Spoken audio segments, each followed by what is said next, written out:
Eu sou um cirurgião e dou aulas há algum tempo. Por 13 anos vivi em companhia de cadáveres e durante toda a minha carreira estudei anatomia a fundo. Portanto, eu posso descrever sem nenhuma presunção a respeito da morte como aquela que sofreu Jesus. Jesus entrou em agonia no Getsêmani e seu suor tornou-se como gotas de sangue a escorrer pela terra. O único evangelista que relata o fato é um médico, o Dr. Lucas, e o faz com a precisão de um clínico. O suar sangue ou a hematidrose é um fenômeno raríssimo. É produzido em condições excepcionais. Para provocá-lo, é necessária uma fraqueza física acompanhada de um abatimento moral violento causado por uma profunda emoção, por um grande medo. O terror, o susto, a angústia terrível de sentir-se carregando todos os pecados dos homens devem ter esmagado Jesus. Tal tensão extrema produz o rompimento das finíssimas veias capilares que estão sob as glândulas sudoríparas. O sangue se mistura ao suor e se concentra sobre a pele e então escorre por todo o corpo até a terra. Os soldados despojam Jesus e o prendem pelo pulso a uma coluna do pátio. A flagelação se efetua com tiras de couro múltiplas, sobre as quais são fixadas bolinhas de chumbo e de pequenos ossos. Os carrascos devem ter sido 2, um de cada lado e de diferentes estaturas. Golpeiam com chibatadas a pele já alterada por milhões de microscópicas hemorragias do suor de sangue. A cada golpe, Jesus reage e tem um sobressalto de dor. A pele se dilacera e se rompe. O sangue espirra. A cada golpe, Jesus reage em um sobressalto de dor. As forças se esvaem. Um suor frio lhe impregna a fonte. A cabeça gira em uma vertigem de náusea, calafrios lhe correm ao longo das costas. Se não estivesse preso no alto pelos pulsos, com certeza Jesus cairia em uma poça de sangue.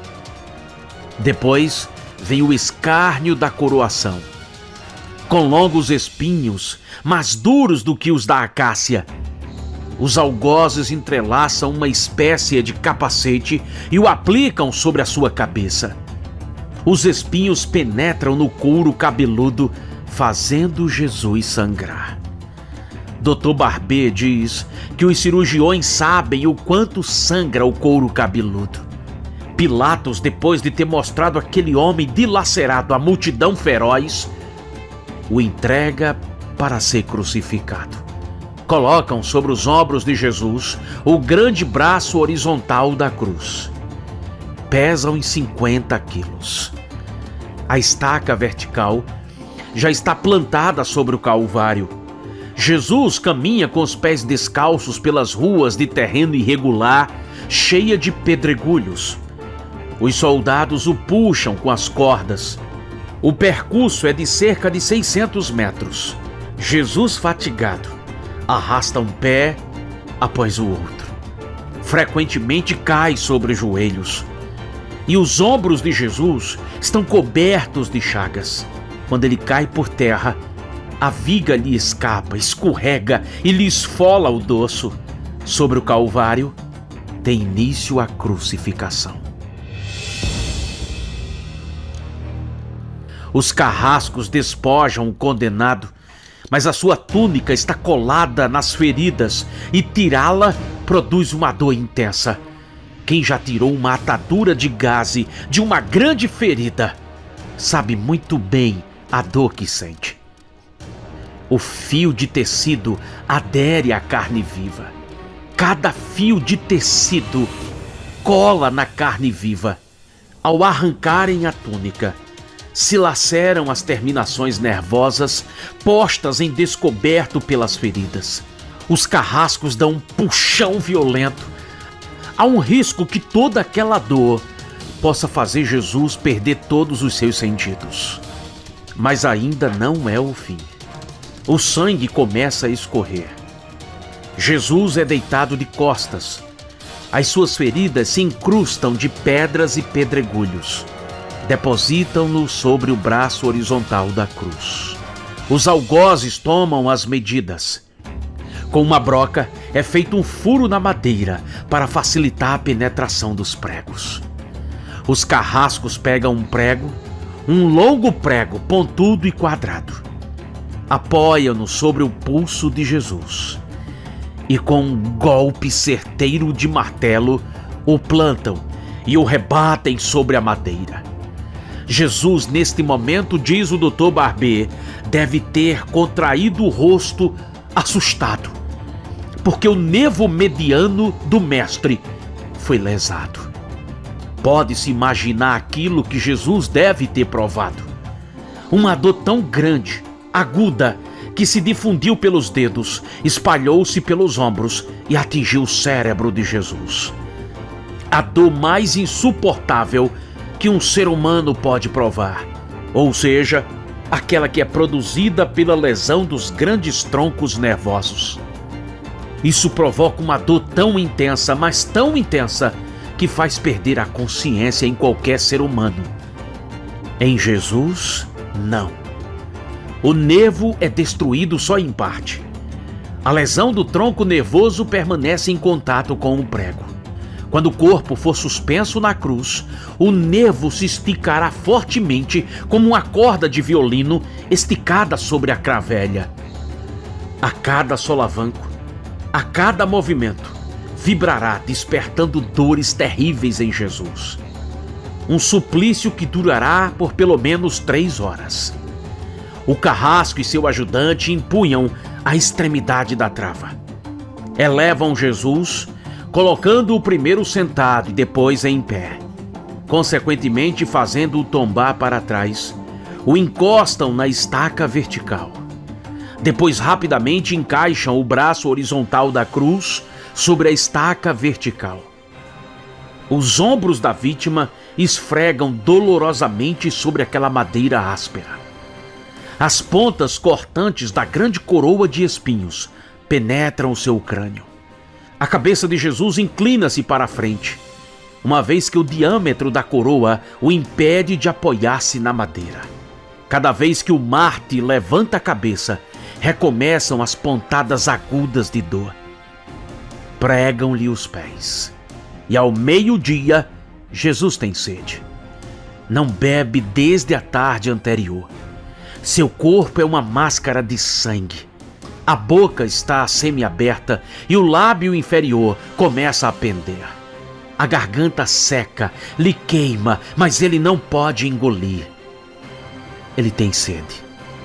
Tudo aquilo é uma tortura muito grande para o Filho de Deus.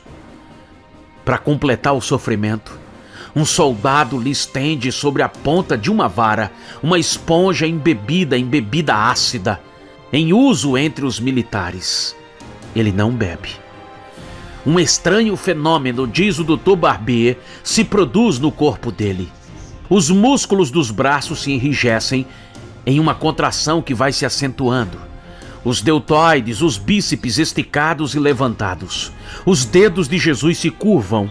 É como acontece a alguém que está ferido pelo tétano. A isto os médicos chamam de tetania. É quando os sintomas se generalizam. Os músculos do abdômen se enrijecem em ondas imóveis. Em seguida, aqueles entre as costelas, os do pescoço e os respiratórios. A respiração se faz pouco a pouco, mais curta. O ar vai entrar com muita dificuldade, mas não vai conseguir mais sair. Jesus respira com o ápice dos pulmões. Ele tem sede de ar, como um asmático em plena crise. Seu rosto pálido, pouco a pouco, vai se tornando avermelhado. Depois se transforma num violeta purpúreo e, enfim, em cianítico. Jesus é envolvido pela asfixia. Os pulmões, cheios de ar, não podem mais esvaziar-se. A fronte está impregnada de suor, os olhos saem fora da órbita. Mas o que acontece? Lentamente, com um esforço sobre-humano, Jesus toma um ponto de apoio sobre o prego dos pés. Esforça-se a pequenos golpes, se eleva, aliviando a tração dos braços. Os músculos do tórax se distendem. A respiração torna-se mais ampla e profunda. Os pulmões se esvaziam e o rosto recupera a palidez inicial. E por que este esforço? Por que Jesus quer falar?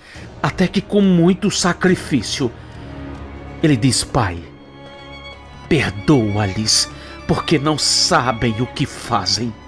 Logo em seguida, o corpo começa a afrouxar-se de novo e a asfixia recomeça.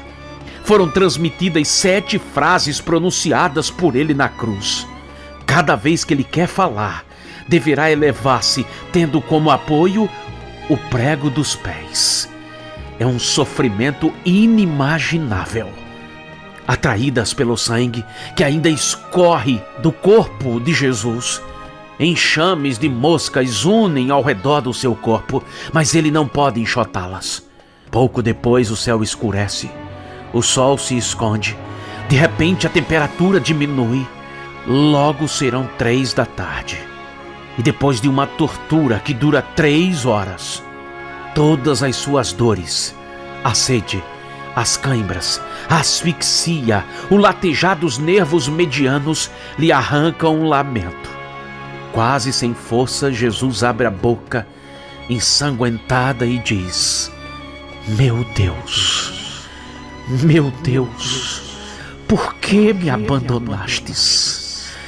E Jesus consegue reunir suas últimas forças. Serão as últimas forças do Mestre vivo pendurado naquela cruz do meio. E ele dá um brado: tudo está consumado.